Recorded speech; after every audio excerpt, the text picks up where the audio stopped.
Las voces que harán noticia. Pauta de análisis. 8 de la mañana con 34 minutos. Estamos de vuelta aquí en Pauta de Análisis, en contacto con nuestro panelista de día martes, Cristian Valdivieso. Hoy día no nos honra con su presencia, pero estamos igual conectados y escuchamos su voz. Cristian, ¿cómo estás? Director de Criteria, por supuesto. Hola, Connie. Hola, Claudia. ¿Cómo están? Bien, bien. ¿Cómo estás, Cristian? Qué bueno, gusto. Oye, bien, aquí honrándolas con mi presencia, no en cuerpo, pero sí en alma. pero en alma, Pero y en eso voz. es lo que valoramos nosotras, no te creas. Es el gran valor que tiene. Exactamente, y sobre todo con tanta cosa que hay que analizar. Oye, no sé si escuchaste tú la entrevista que le hicimos recién a José Miguel Insulza. ¿Alcanzaste a escucharla? Alcancé a escuchar bastante, ya, se cortó, pero... pero sí. quedamos como, más allá de que, bueno, políticamente él dice que es un error lo que hizo el ministro Luis Cordero al mandarle esta especie de recado, digamos, al general director de Carabineros en Tolerancia Cero el domingo. Dijo literalmente que se metió donde no tenía que meterse, y que es un error. Claro, y uno piensa, efectivamente, el ministro Cordero se escapó. Pero primera vez, porque sí. Es un ministro como que va derechito, es un ministro como es que, raro que no se sale. ¿Cómo lo ves tú, Cristian Valdivieso? Porque vi que también hiciste como un punto de crítica, ¿no? De lo que había dicho Luis Cordero. No en particular, pero yo creo que efectivamente... Dijiste que había sido poco cuidadoso, te vi en Twitter. Sí, puede ser, pero sí. pero no he comentado mucho eso al respecto. No obstante que, Claudia, yo tengo la impresión de que evidentemente fue una salida de libreto. Yo no creo que el presidente de la República indirectamente haya mandado al ministro de Justicia a mandarle indirectamente mensajes al director general de Carabineros a través de la televisión un día domingo a la noche. Yo creo que fue una salida del libreto donde el ministro esta vez, digamos que a lo mejor se relajó un poco más por el horario y porque era fin de semana y habló más bien como analista y como académico. Esa es la impresión que a mí me da, porque no aportó mucho, y más bien no aportó nada, y obligó al gobierno a instalar esta tesis de el punto de inflexión a partir de las formalizaciones. Y eso es un punto complejo, es un punto complejo para el gobierno, no solo por la formalización eventual de Yáñez, del general director, sino que también porque hay otros formalizados dentro del gobierno. Entonces la pregunta es, bueno, ¿qué pasa con eso? Claro, más antes de ir a eso, Cristian, igual ayer en la mañana que estuvo el ministro Cordero después de este batatazo en Tolerancia Cero, estuvo en la mañana en Tele 13 Radio. Y si bien no lo dijo igual, como que reafirmó su dicho. No le había llegado quizá el tirón de oreja todavía. Todavía pasó, no había dormido poco. Lo que pasa es que entre las 11 de la noche y las 7 de la mañana el otro día uno no puede cambiar o darse una voltereta tan grande. Entonces no podía girar en 180 grados. Yo creo que más bien es una tesis que pensó que se podía empujar, pero sin ver efectivamente el daño o los efectos colaterales que esto iba a generar, porque además evidentemente nadie puede pensar que un ministro se arranca con los tarros sin la anuencia del presidente de la República. Entonces la pregunta que quedó dando vuelta es si el presidente en vez de tomar decisiones empieza a mandar recados por la televisión, y eso pone en una posición muy incómoda al mandatario. Sí. Evidentemente. Cristian Valdivieso, bueno, esa es una arista, que es la arista política del tema de fondo, y el tema de fondo es lo que va a pasar el día a las 9 de la mañana, ¿no es cierto?, el Juego de Garantía de Santiago, cuando se formalice al exdirector general de la Policía de Investigaciones.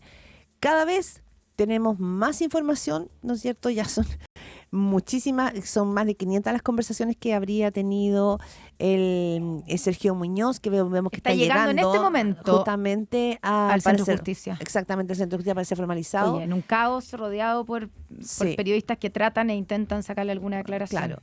Entonces tenemos eso, yo creo que y eso que, Cristian, me gustaría como poder unirlo quizás como dato en tu lectura de dos temas relevantes. Uno, la percepción de la ciudadanía, porque estamos frente a una crisis de seguridad, y también probablemente algo que viene aumentando en las encuestas, que es la percepción de la ciudadanía de la corrupción. Sí, sin duda esto es ya no es una gota, ¿verdad? Es un río de nuevo al afluente de la desconfianza institucional muy complejo. Y por mucho que uno, incluso analíticamente, pueda pensar de que, bueno, evidentemente todas las instituciones están expuestas, ¿verdad?, a casos de corrupción, y el punto es que las instituciones funcionan, no que los mecanismos para encontrarlos operen. Evidentemente que lo que queda instalado acá es que aquí hay una suerte de corrupción generalizada en todas las instituciones, mucho más que la idea de que las instituciones están funcionando para encontrar los errores o los casos de fraude que hay dentro de eso. Y eso genera una suerte de distancia, de mayor sensación de inseguridad y también de soledad de alguna manera. Es decir, la gente se siente más aislada, más sola y menos contenida por el Estado en la situación y en la crisis de seguridad en la que estamos. Y eso genera evidentemente un sinnúmero de situaciones, porque el contexto es muy complejo. Es decir, ¿por qué tengo yo que confiar en el Estado? Te dirá alguien, si ni las policías, ni carabineros, ni la PDI, los casos de corrupción aquí, los casos de corrupción acá, los políticos están involucrados, porque acá no nos olvidemos de que el core de esto, el corazón de esto tiene que ver con los traspasos de información desde la policía de investigaciones a un abogado que al mismo tiempo operaba políticamente. Entonces, ¿qué es lo que queda al final del día? Aquí no hay nada limpio, no hay nada que se salve y por lo tanto, de nuevo, vamos a las aristas políticas, la pregunta es ¿quién viene a ofrecernos algo nuevo? Y eso es lo que va poniendo un manto de duda en un momento donde la política está muy cuestionada, donde venimos de 2 procesos constituyentes fracasados, donde la gente está muy distante y lo único que hace que la gente siga o empiece a pensar en algunos liderazgos más clásicos, si tú quieres, para ponerlo, no sé, por decir, Evelyn Matei, Michelle Bachelet u otro, tiene que ver con el temor a que la incertidumbre siga cundiendo, pero no tiene que ver con la revalorización de los 30 años, o sea, profunda, si se quiere, de los 30 años por la valorización misma de los actores que han estado en la política durante los últimos años. Y eso es lo grave desde mi punto de vista. Claro, y claro, como tú dices, en el fondo la pérdida como de confianza de la gente en los liderazgos y la búsqueda de otra cosa, que ese puede ser también un peligro. Ahora, Cristian, en la entrevista con José Miguel Insulza, no sé si escuchaste esa parte, pero él como que le bajó el perfil un poco a la gravedad, todos conversamos o al con todos, los periodistas sí. también conversamos con los Claro. políticos, es distinto, uno se toma el café reporteando, pero no estamos hablando de un director de la PDI filtrando información reservada a una fuente en algunos casos involucrada, otras veces no. Entonces, y uno se pregunta ¿qué había detrás? Porque uno dice, ¿y Sergio Muñoz por qué hacía esto? Oye, ¿es justo o es legal preguntárselo, no? Porque ¿a cambio de qué?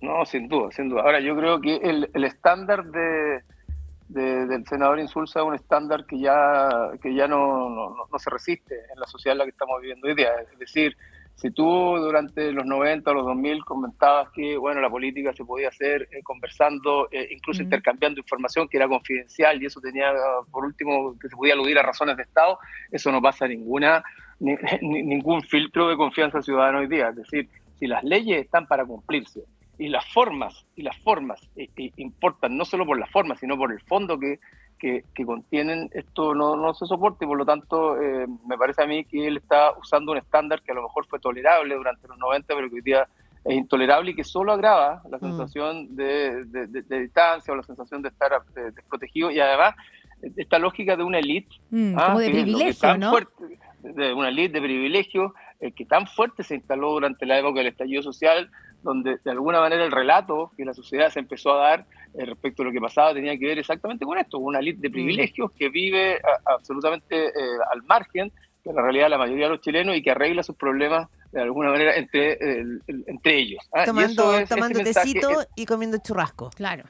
Tomando tecito, comiendo churrasco y teniendo conversaciones donde quieren tenerla e intercambiando información. Creo que eso es muy nocivo para la confianza de la ciudadanía y muy nocivo para la reconstrucción necesaria de la confianza que la política tiene que tener hoy día con la sociedad. Y al revés, creo que ese tipo de cosas, si se siguen empujando, es el pasto seco que ayuda a aprender relatos muy críticos contra todo el mundo político y contra toda la élite que nada favorecen para la estabilidad del país. Claro, eso sería mucho más quizá, no sé, te escucha atenta, Cristian Valdivieso, pasto seco para un liderazgo más bien tipo Javier Milei, es decir, que se vayan todos la casta, porque el liderazgo de una figura como Nayib Bukele, pensando digamos en esas dos figuras que son las que amenazan o son fantasmas en el mundo político hoy día, más bien tiene que ver con la crisis de seguridad puntualmente. Digo, exactamente, pero también, Claudia, creo yo que es un pasto seco para volver a aquellos, digamos, contextos, relatos dominantes, ¿verdad? E imaginarios subjetivos de la sociedad que se dieron durante la época del estallido social. Es decir, una élite que gobierna para sí mismo, para cuidar sus propios privilegios y donde los lobistas, los empresarios y los políticos son una majamama indisoluble e indiferenciada. Eso es un relato muy negativo para la sociedad, pero que logra ser verosímil con actitudes o con miradas tan, digamos, condescendientes como la que tiene el senador Insulza. Cristian, estamos hablando con conversando con Cristian Valdivieso, director de Criteria, panelista aquí de los días martes en Pauta de Análisis. Quiero retomar algo que tú dijiste al comienzo acerca de este estándar que fijó, que no sabemos si, bueno, el gobierno ha dicho que siempre ha tenido este estándar, pero de que en el fondo, pero ayer tuvieron que salir como a refrendarlo, reafirmarlo después de los dichos de Cordero, y es que la formalización, la fecha y el día de la formalización de cargos, si bien no define la culpabilidad de una persona, lo sabemos, pero marca un punto de inflexión acerca de las autoridades, ¿cierto? Hay que tomar una decisión. Ahora, no necesariamente significa que lo van a sacar, o sea, con respecto al general director de Carabineros, sabemos que el 7 de mayo, si es que se confirma que va a ser el 7 de mayo, porque uno lee también que hay unas estrategias legales por parte del general director de Carabineros para poder retrasar esa formalización hasta octubre, incluso cuando se termina su mandato. Pero lo que sabemos hoy día es que, en principio, hay una audiencia de formalización para el 7 de mayo y que ese es un día, un punto de inflexión. ¿Y eso cómo fuerza al gobierno, más allá del caso de Yáñez? Y estoy pensando, por ejemplo, en Miguel Crispi, que no está formalizado, ojo, pero podría ser formalizado, ¿no?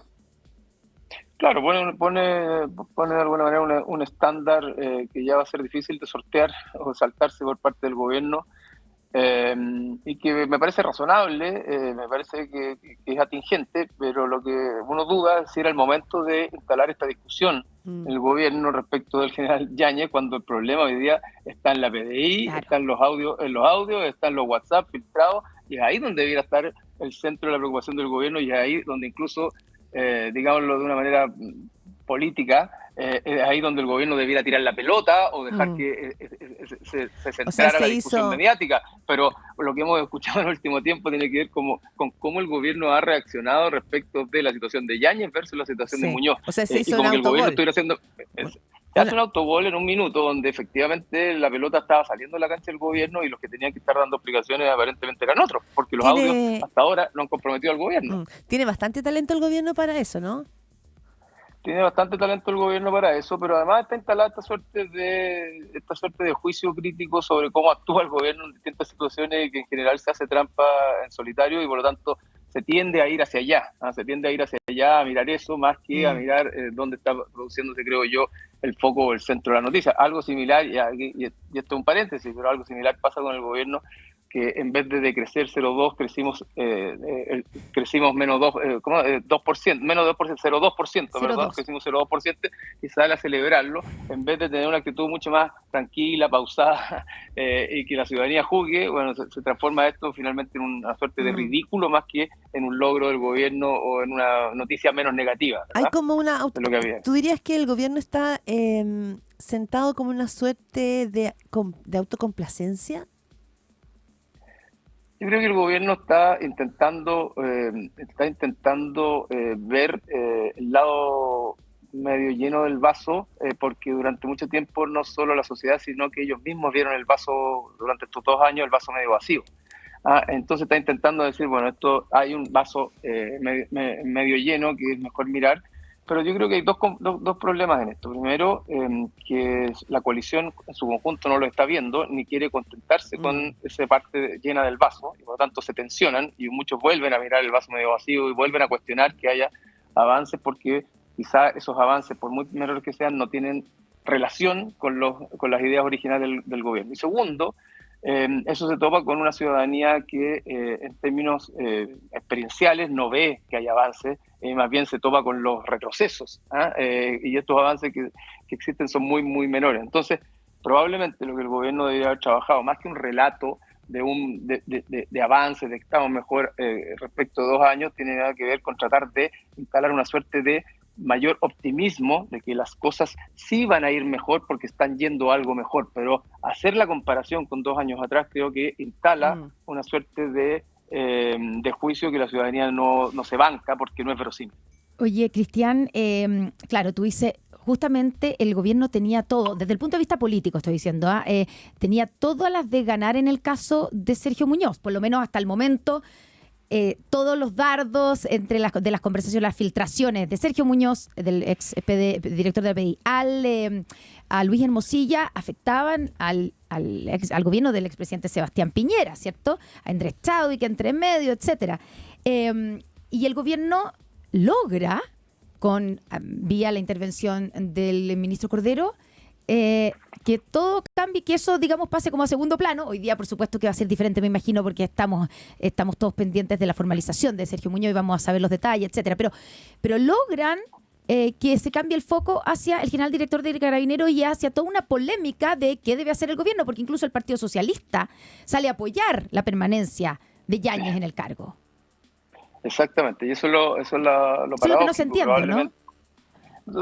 Cuesta entenderlo, y probablemente para el gobierno también, y no sería raro que de alguna manera el juicio que se instala en cierto grupo del gobierno es que esto no tiene que ver tanto con lo que hicieron ellos, sino que con los medios, de que los medios están dándole una preponderancia mayor al tema de Carabineros, que es el foco de lo que está sucediendo en la PDI, pero evidentemente con la cuña y con los juicios del ministro de Justicia el día de la noche, la agenda se la tomó esa cuña y la idea de que hay un punto de inflexión en relación a los casos de formalización. Ahora, dicho eso, creo que el gobierno igual tiene que actuar con cierta cautela, y aun cuando le podría convenir que todo el aluvión cayera sobre el tema de la PDI, porque no nos olvidemos que el presidente Boric no tenía buena relación con Sergio Muñoz, es decir, para él había sido algo que no gozaba de su cercanía, pero el gobierno tiene que tener cierta cautela con tirar todo el aluvión y además tirarse encima, ¿verdad? Y a hacer de alguna manera escarnio de lo que está sucediendo y culpar a la derecha, porque los audios, ¿verdad? O los WhatsApp, nosotros no sabemos hasta dónde pueden llegar, y esas esquilas a veces son largas, ¿verdad? Y llegan a todos los lugares, no es por comparar ni por empatar, pero no nos olvidemos del caso Penta. Exactamente. ¿Se acuerdan cuando el caso Penta surgió el caso Penta, y en esa época el ministro Peñalillo dijo, bueno, aquí es el momento de poner a la derecha contra el muro del financiamiento ilegal de los partidos políticos, de la política, y al poco andar salieron los casos de financiamiento de parte de SQM. Entonces, esto generalmente toca más a un sector, pero en lo general... al final los toca a todos. Exactamente, y terminan tocándolo a todos. Sí, nos queda pocos minutitos y quizás va a ser un tema futuro. Cristian Valdivieso, nuestro panelista de martes, director de Criteria. Quiero poner un poquitito, ¿no es cierto?, foco en Tomás Bodanovich, que apareció en la encuesta Academ con un 1%, que como que aparece, ¿no? Se entra en la vidriera de los, comillas, presidenciables. ¿Cómo lo ves? A ver, yo creo que paso a paso se llega lejos. Entonces, mi impresión es que lo que hace Tomás Bodanovich hoy día tiene más que ver con la elección municipal que con una elección presidencial. Si en la elección municipal a él le fuera pero muy bien y fuera una gran sorpresa, y a pesar de todas las dificultades que ha tenido en Maipú y de todos los casos que hemos ido conociendo de crimen organizado, le fuera muy bien y tuviera un gran respaldo ciudadano en una comuna tan populosa como Maipú y tan representativa de alguna manera de lo que es el país en términos de que conviven muchos grupos sociales, bueno, eso podría dar un salto y ser una gran novedad. Pero la lógica indica que él está hoy día apostando a la elección municipal, y que si la elección municipal es un gran batatazo, ¿verdad?, es una gran novedad, bueno, eso puede significar palabras mayores. Pero más allá de eso, bueno, volvemos a lo mismo, es decir, esto de la militarización aparece en un contexto electoral, y creo yo que es la primera lectura que hay que hacer. Es decir, sin duda, acá esto está cruzado por las elecciones, y por lo mismo el juicio que uno pueda tener respecto de sus expectativas tiene que estar matizado por eso, y para mí es un juicio bastante crítico, porque creo que no es algo que se pueda usar como monedita electoral. Bien. Cristian Valdivieso, director de Criteria, panelista de martes, un abrazo, muchas gracias y buen día.